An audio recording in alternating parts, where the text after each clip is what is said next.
Southampton versus Chelsea. Let's go.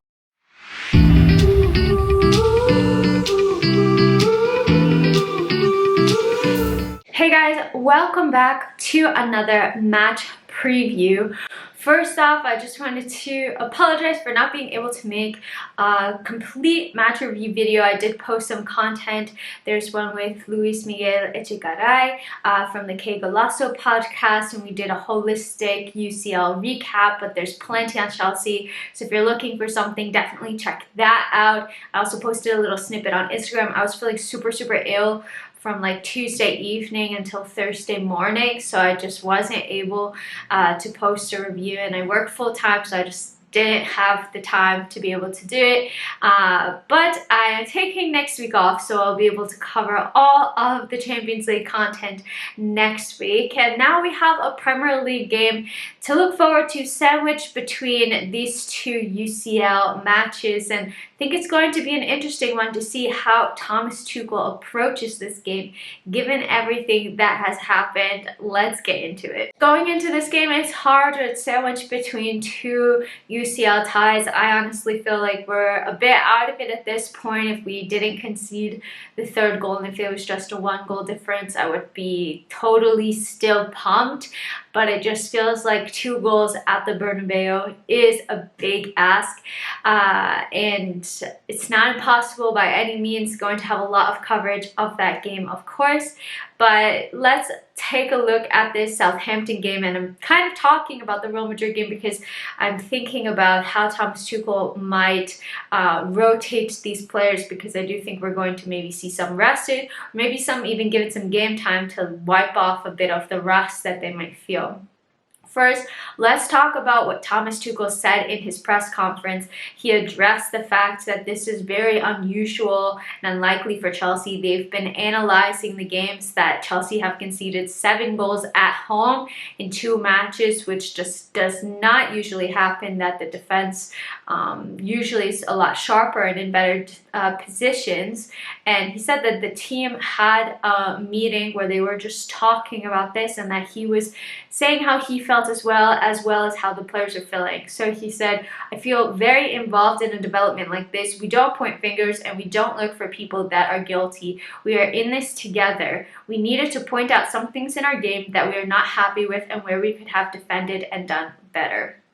Really well said by Thomas Tuchel, in my opinion, and I think that he is just an incredible manager to navigate and guide Chelsea through this time. I'm sure that he's going to be able to figure it out. Like I said, we've been having a bit of an issue with our lack of squad depth. It looked like we had so much squad depth at the beginning of the season, but gets into it, and really we're getting pretty bare, especially on that right wing back and left wing back sides. He also spoke about N'Golo Kante and his performance against Real Madrid, and how important he is to the side and how much we rely on him. As much as you would rely on a striker like Benzema, we rely on N'Golo Kante, and he mentioned that perhaps he was feeling a little bit under it because he's also fasting for Ramadan.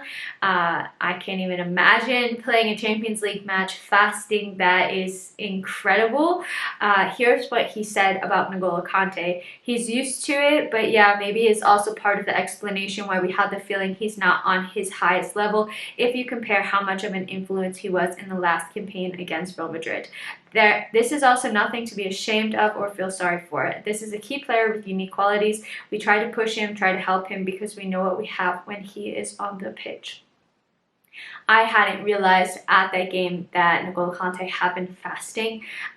So for me, that explains a lot. I know he did it last season as well, but I just feel like with every season that adds up, the amount of sheer minutes that he's played, it's gotta be really difficult for your body to handle. Tuchel also gave some injury updates. So apparently Romelu Lukaku and Hakim Ziyech had both not trained. I don't know if they're going to be fit for the game at the time of recording. It seems like maybe not, at least not to start, which is interesting because I had them both starting to kind of give the rest of the attack a bit of a rest. But that's not going to be happening, it seems. They're both out injured. Callum Hudson-Odoi is not anywhere close to coming back. He said it's a matter of weeks at least. And of course, Ben Chilwell is out for the season. Taking a look at my starting 11, I think the goalkeeper position is actually a point of contention in this match. Do you play Edouard Mendy and kind of allow him to shake off what happened against Madrid, or do you play Kepa to try to give him a break? And I think that this is honestly going to come down to Thomas Tuchel speaking to Edouard Mendy and seeing how he's feeling. If it were up to me, I think you start him and just say, hey, it's okay, like these mistakes happen, but let's just give you some more match time to not feel more comfortable, but just to get more into the swing of things after having some time off, and really just putting that mistake behind him. So I do think that Mendy starts. I wouldn't be surprised if we saw him maybe get a bit of a break, relax from the limelight, but I think maybe just to try to build up and get back into the swing of matches, I would start Edouard Mendy. I had a really difficult time picking this back line. I don't know if we're going to go for back four, back five. I feel like it's really 50-50 at this point. Depends on who we have available. We just don't really have an out-and-out left back. Aspie can play there. I don't want to see Marcos Alonso at just a left back. So if Alonso does play, I would much prefer we play a back five and play with wing backs. So I think we might see the back five with Reece and Alonso as wing backs, and then Aspie, Thiago Silva, and Rudiger as the center backs.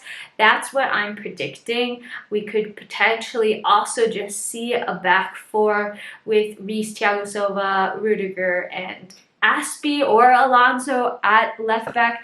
I think after the Brentford game, Thomas Tuchel would be pretty hesitant to play Marcos Alonso in that left back spot. So let's see where that unfolds. In the midfield pivot, I think that we're definitely going to see Kovacic and Jorginho. I would be surprised if N'Golo Kante starts this game after the performance that he had against Real Madrid. 0 tackles, 0 interceptions, 0 dribbles. It was a poor performance from him. I think maybe he gets some rest in this game, especially considering the fact that he's fasting.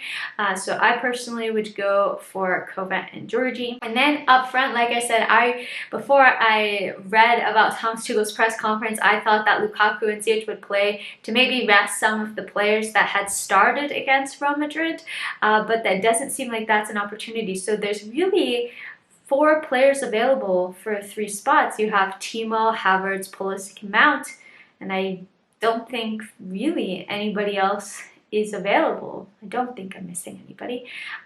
So I think maybe we see the same front 3 to try to give them some more chemistry, because I will say, like, I don't think that Tuchel made a mistake picking that front 3, because I thought that they had the most fluidity and that they looked the strongest and were developing chemistry together. It just looks like they had a rough game. Havertz was the only one that really stood out to me, but Mount and Pulisic I thought had poor games. So maybe you give them a match again to try to shake off the rust, to try to build an understanding. It just looks like there's like this fog around the team since after the international break. Maybe some of the outside news is getting in. Maybe they just like haven't gotten out of like that rest mood and they're not used to playing again. I don't know what it is. But given the fact that Ziyech and Lukaku are injured, I think we're going to see that front 3. Versus Real Madrid, let's see what we do. I'll have more content coming for that game. It's a really big game for Chelsea. We're just 5 points ahead of Spurs. We do have a game in hand over them. Arsenal also have the same amount of points as Spurs, and they have the same number of games played. We do face Arsenal soon as well, but the top 4 race is not done. It's not closed out. We could easily see this lead slip away if we keep dropping points in the manner that we have. So this game against Southampton is going to be massive to try to get back onto winning ways within the team and amp the team up before the trip to Madrid. I'm going to be here. I'm going to be there. I am here in Madrid. And so I think it's going to be really important. Hopefully we can just make a statement in this match as well. Let's see what happens. I'm not feeling overly confident about it. I do think it's going to be a quite difficult match. Southampton are no easy opponent. They've been doing a great job in the Premier League so far this season. I'm gonna go for like a 1-0 or 2-1. I don't know if we keep a clean sheet, but just like a 1-goal advantage in this game. I don't think that we're going to see such a high scoring game. Maybe since I've said that, then we will see one, because anytime I predict a low-scoring game, Chelsea tend to just go on and win like 3 or 4-0. So who knows? But at this point, I just don't really see where the goals are coming from unless they're from Kai Havertz, and maybe Reece James if he plays. So guys, let me know, how are you feeling about this game? Because I'm quite nervous after the performances that we saw this past week. What are your score predictions? Who's starting for you? Because it is an interesting one. I'm usually more confident about who I think is going to start, and I have like an idea about it. But in this match, I'm going with my gut instinct, but I really feel like it could be 50-50 on a lot of these players. So let me know how you're feeling. If you enjoyed this video, make sure to drop it a like, comment to let me know, and sub to the channel, of course. Have tons of content planned, some really cool guests that I'm excited to share with you. And yeah, until next time, I'm out. Bye!